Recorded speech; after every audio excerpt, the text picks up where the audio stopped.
ko sem prvič podal kazensko ovadbo zoper nekatere kriminaliste, sem tudi kazenske ovadbe poslal takratni ministrici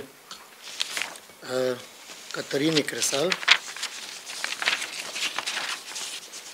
priporočeno, zahteva od nje, da kot predstojnica, glede na to, da je med njimi bil tudi ovaden sam direktor policije, sproži postopke.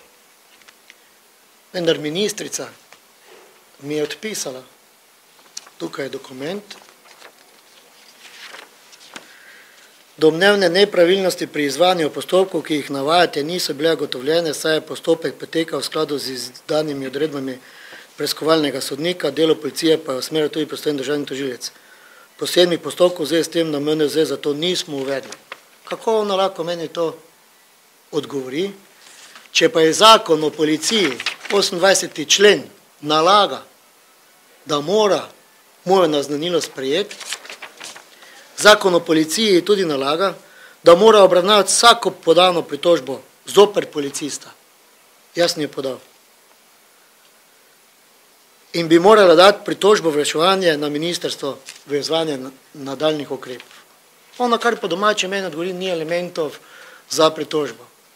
Je globoko kršila zakon o policiji in kot ministrica bi morala poznati 28. člen, ki daje občanom in državljanom pravico, da se smejo zoper postopke policistov pritožiti. Razmišljam o kazenski ovadbi zoper Katarino Kresal.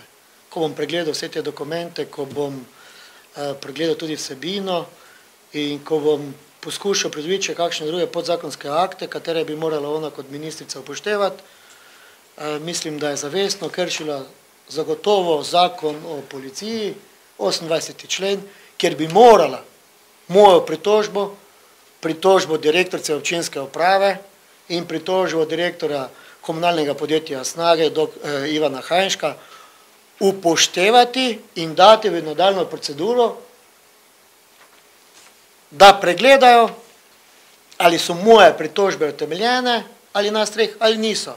Ne, ona me je samo odpisala, da so policisti delali v skladu z odredbami in navodili tožilca. Jaz se na to sploh ne sklicujem na podlagi, ampak na vsebino, katero so kriminalisti oziroma policisti predlagali tožilca. Vse tista vsebina je lažniva, vse tisti podatki niso točni, vse tisti podatki so ponarejeni ali pa niso preverjeni. Če nekdo v odredbo o odzemu prostosti zapiše, da sem jaz presezoval, da je lovska družina Duplek dobila brezplačno internetno anteno, pa urejene imela spletne strani, pa da kriminalisti niso mogli to preveriti na Google ali kjerem drugem portalu, pa bila lahko ugotovila, da to ni res, da njihove navedbe v zahtevo za odredbo za mojo hišno preiskavo ne držijo.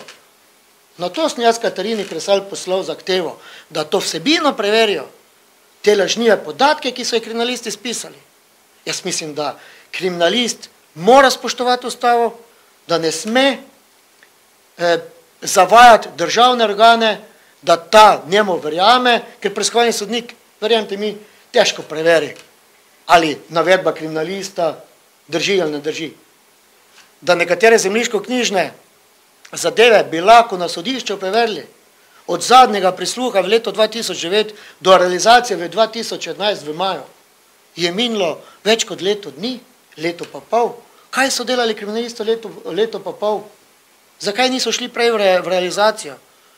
Ali res niso mogli v letu pa pol preveriti, da lovska družina Duplek nima brezžičnega interneta pa spletnih strani?